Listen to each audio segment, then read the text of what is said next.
Amara was just an ordinary 12 years old girl living in Umobi, a peaceful village surrounded by thick forests. She lived with her mother, a kind woman who sold akara by the roadside, and her father, a hunter known for his bravery.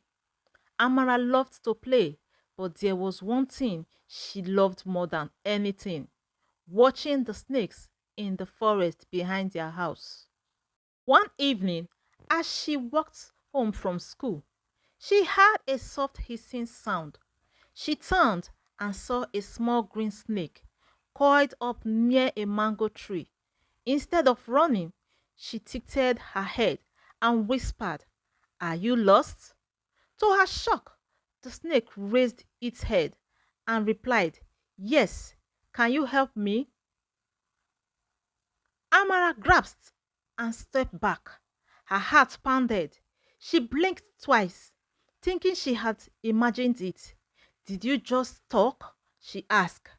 "Yes," the snake said. "You can understand me?" Amara's leg wobbled, but instead of running, curiosity filled her. "How? Why me?" she asked. But the snake had no answer. It only begged her to lead it back to the deep forest away from the village. What happened next will leave you speechless.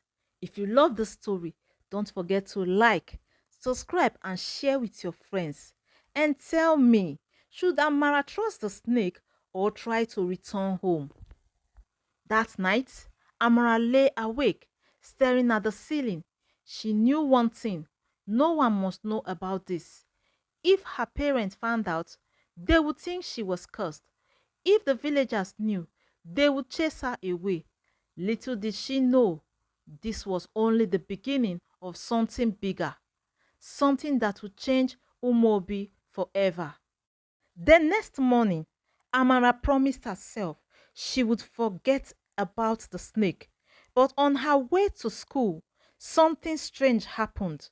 She saw a group of boys gathered around a long black snake near the village stream. They were throwing stones at it, laughing as it hissed in pain. Amara's heart raised. "Stop! Leave it alone!" she shouted without thinking. The boys turned to her in surprise.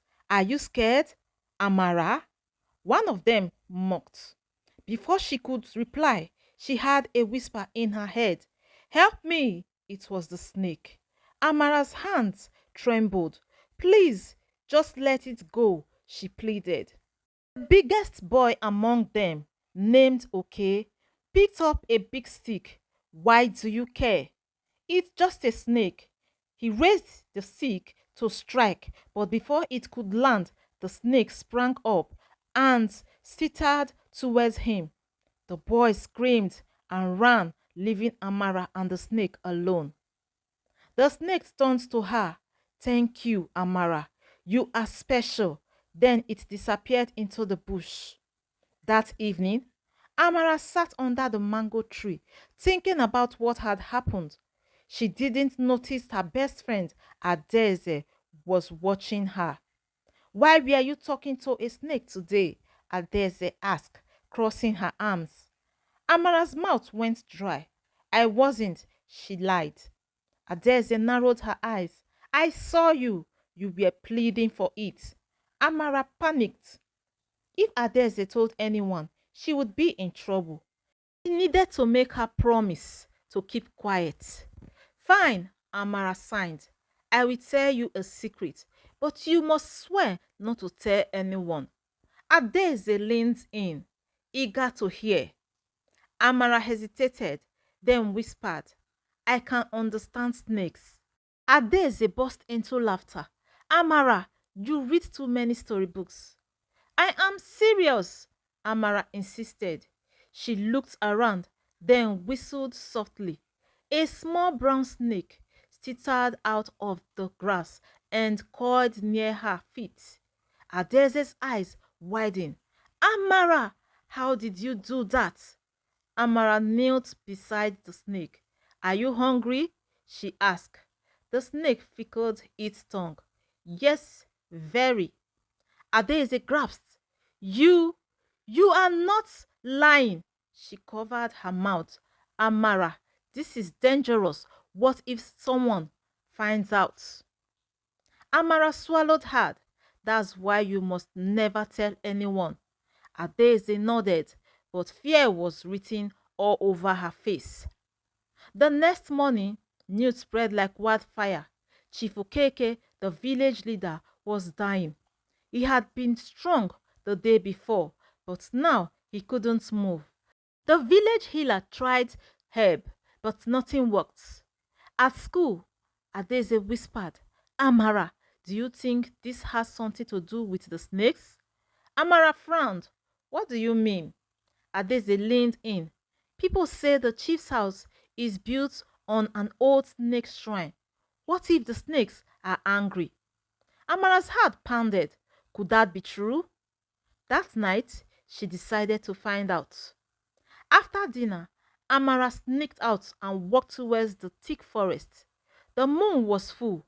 Lightening her path, she reached the old shrine, a small hut covered in dry leaves.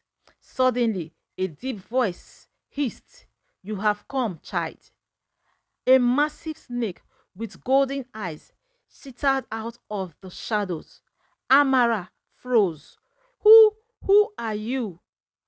I am Ojadili, the king of snakes. Amara's knees shook. Please, great one, is my village in danger? Ojadili's tongue fickled.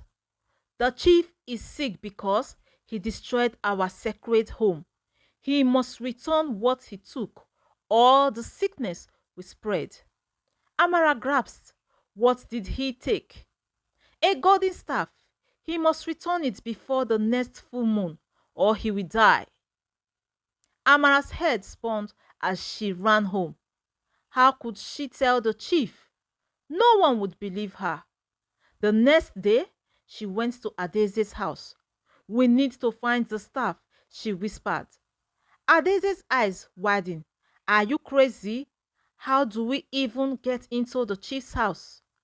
Amara grinned. You forgot my father is a hunter. I know how to sneak into places. That night, they crept towards the chief's compound. Guards stood by the entrance, but Amara knew another way in, through the backyard. They tiptoed in and searched the storeroom. Then they saw it, a golden staff wrapped in cloths. Adeze gulped. Now what? Amara picked it up. We returned it to Ojadili. As they turned to leave, a loud bang sounded behind them. Who goes there? Amara and Adeze froze. The guard had had them. Run! Amara whispered. They dashed towards the back fence, but Adeze tripped. The staff rolled away. The guards rushed towards them. Thieves! One shouted. Amara had no choice. She grabbed the staff, pulled Adeze up, and ran as fast as she could. They ran to the shrine, breathless. Amara held up the staff. Ojadili, we have it. The golden eyed serpent appeared. You have done well, child. He took the staff in his coil. Now the curse will be lifted. The next morning, news spread. Chief Okeke had woken up. The village rejoiced, calling it a miracle, but Amara and Adeze knew the truth. As they sat by the stream, Adeze whispered, Amara, what if you were meant to have this gift? What if you were born for this? Amara smiled. Maybe I was. Just then, a tiny green snake tittled near her. It lifted its head and whispered, Danger is coming. Amara smiled, faded. What did that mean? Something bigger was coming, and this was just the beginning. Amara's heart pounded. Danger? What danger? She whispered. The tiny green snake flicked its tongue. A hunter is coming, a man who kills for sports. Amara's stomach tightened. Hunters in our village killed animals for food, not sport.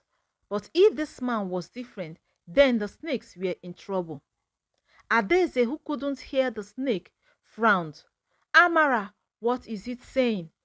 Amara swallowed hard. A hunter is coming, and it's bad news. That night, she couldn't sleep. Who was this hunter, and why is he coming to their village? The next morning, a black jeep nobbled into their village. A tall man with dark sunglasses and a leather jacket stepped out. He carried a long rifle and had a scar on his left cheek. The villagers gathered to see him. My name is Chief Okonkwo, he announced. I am here to rid your village of dangerous snakes. Amara's blood ran cold. We don't have snake problem, an old man said. Chief Okonkwo smirked. Oh, but you do. I hear rumors of strange snakes in your forest. I will hunt them all for free. The villagers clapped, but Amara knew the truth. He wasn't hunting snakes to protect them. He was hunting for fun. Amara ran to the forest, calling out for Ojadili. We have a problem, she cried. The golden-eyed serpent, she tottered forward. I know. The hunter has come. What do we do? Amara asked. Ojadili's voice was growing. You must stop him. If he kills us, the balance of nature will break. Amara's heart pounded. How could a 12-year-old girl stop a powerful hunter? That night, Chief Okonkwo set up his traps. He placed poisoned meat near the river, hoping to lure the snakes out. Amara and Adaeze sneaked through the bushes, watching. We have to remove the bait, Amara whispered. They tiptoed towards the traps, but just as Amara reached for the poisoned meat, a bright flashlight beamed on them. Thieves! Chief Okonkwo roared. Adaeze screamed, Run!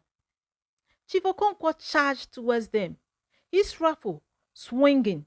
Amara grabbed Adaeze's hand and they sprinted into the forest. But the hunter was fast. Bang! A gunshot echoed through the trees. A branch snapped beside Amara's head. They ran until they reached a hidden cave.